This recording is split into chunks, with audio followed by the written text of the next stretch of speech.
Good morning and welcome to Dollars and Cents with Freedman Financial on North Shore 1049.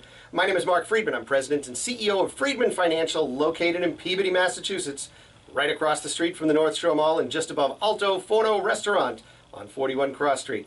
We have been there for approaching our second year there now at that location, but we have always been on the elbow of the North Shore Mall for 40 plus years and been in business for 53. You know, it's really remarkable when you think about the number of years Freedman Financial has been doing this. Not me, I was 2 when my father started the firm, but the whole idea of planning your financial future, and what we've learned, I think, over the past, certainly over the past the past 2 decades, my bad for screwing up that, but the past 2 decades, is that we're focusing more on advice than we are on just, what should I buy? I remember when I started with my dad, people would come in, hey, do you have this fund? Or, can you offer me this fund? Or I've been looking at that fund, or I would never sell that fund. Or do you have no load funds? Or do you have load funds? Or do you have, everyone had a product or some kind of an idea in mind. Today it's far different, at least if you're in the advice world. Now it's about, how do I take all this stuff that I have, this collection of accounts, retirement accounts, investment portfolios, money in the bank, my expenses, all that stuff. How do I look at the big picture? And how do I create a strategy so that I can live the lifestyle that I want, yet be able to still feel confident that I'm putting money aside, that I'm doing the right thing, so that when that time comes in my life, whenever that might be, where the paycheck stops, that you'll have enough resources to support yourself. Now, when I say the paycheck stops, generally when I say that, I'm thinking about retirement. I'm thinking about you've worked a great number of years, and maybe you've had several jobs, maybe you've had one, whatever it is, but you've accumulated all this stuff and you realize, oh my goodness, I need to decide whether to take Social Security now or later. What should I roll over my money? Should I take a pension? How much money do I need to spend every month? Yeah, that's generally what I'm talking about. But there comes a point in your life where you could find yourself without a paycheck too, and that's because you just got laid off. You were unemployed. Company went out of business. Oftentimes it's not even your fault, but it's just the cost of doing business, right? It's what happens. It's business, as they say. And in order to prepare yourself properly for that, the first thing you need to do is have an emergency fund. What is an emergency fund? An emergency fund isn't mom or dad. An emergency fund isn't some extra cash that you stash under your mattress or put in a safe deposit box. But an emergency fund is a thoughtful approach to making sure that you have money aside that would provide for the expenses for you and your family for 3 to 6 months. But Mark, I don't know what I spend every month. How would I know how much money I need to have in an expense account? In my emergency fund? Good point. So we need to figure out how much you spend every month. But I don't want to do that. Well, how serious do you really want to be about planning for your financial future? If you say you want to get your financial house in order, it starts with understanding money that comes in and money that goes out, how much you have, how much you own, and how much you owe. So let's take a couple baby steps back. Let's do what I call financial advice in a language you can understand.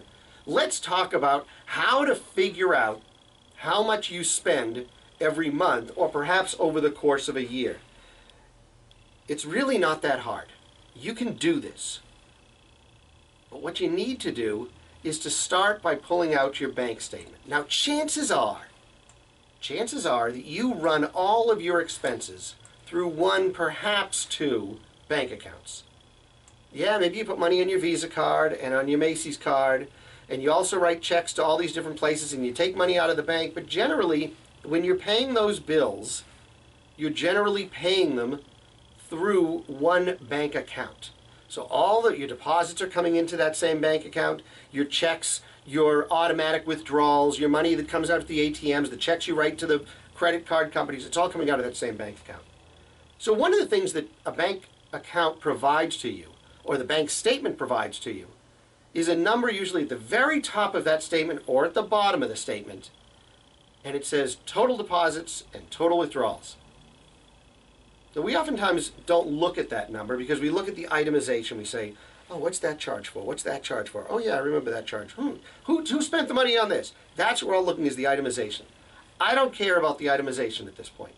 My job as a financial planner is not to tell you how to spend your money. If you want to go golfing every day, that's fine. You want to get your nails done 6 times a week, totally up to you. I don't care whether you shop at Whole Foods or Shaw's or wherever. It doesn't really matter.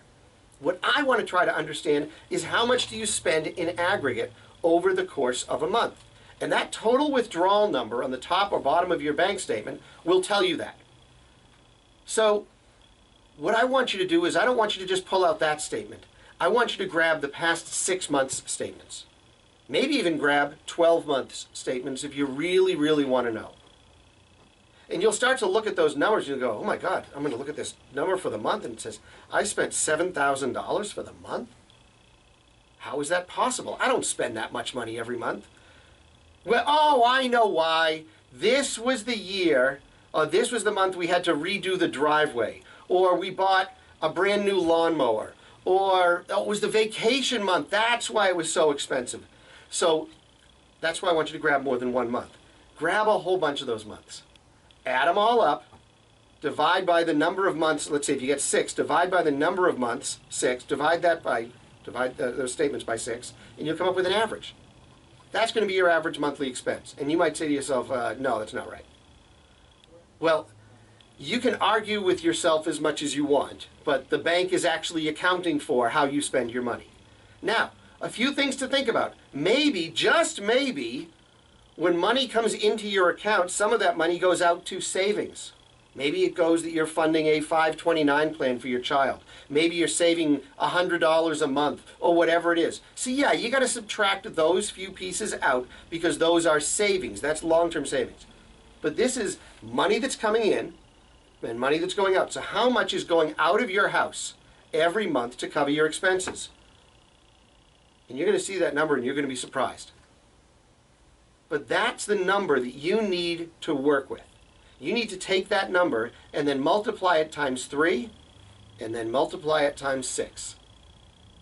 Because the number times 3 says this is the least amount of money that I want you to have in the bank for an emergency fund. Multiply that number times 6 and that's probably the most amount that you need in the bank as an emergency fund. So you want to be within that range. Ask yourself, are you? If you lost your job right now and you needed to rely on maintaining your lifestyle as it is today for the next 3 months, 6 months until you found a job, and you had to deplete the money in the bank, would you have the resources to do that? That's a real important question. If you don't know the answer to that, you need to figure that out because before we start deciding how should I invest my money, should I buy life insurance, should I get this, none of that stuff matters. None of that stuff matters until you've built a base. Now, where should that emergency fund money go?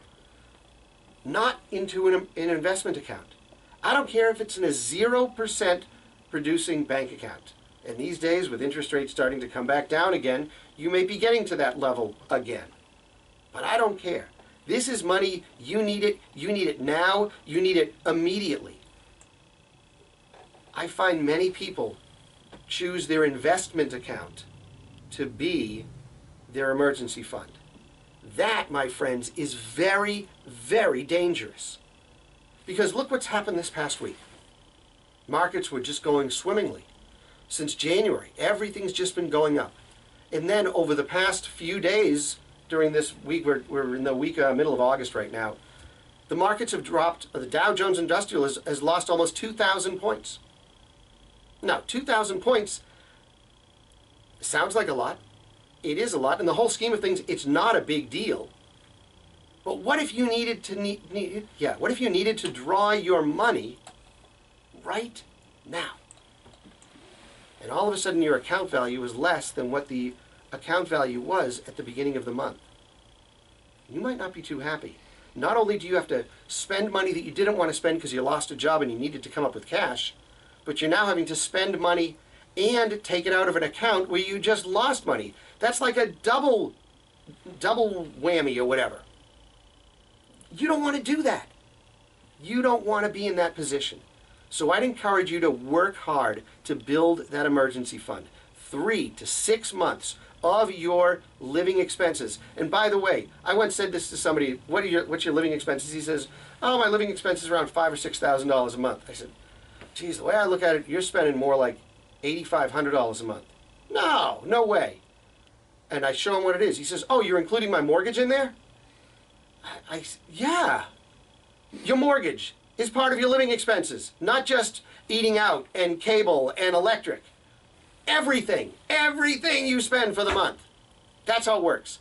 Maintain that emergency fund. We got to take a quick break. When we get back, I got all sorts of things to talk about as it relates to this volatility we're seeing in the market. And how do we wrap our arms around stuff so we don't feel so nervous about what's going on, that we can look towards the future, we can build that retirement that we want. You're listening to Dollars and Cents with Freedman Financial on North Shore 1049.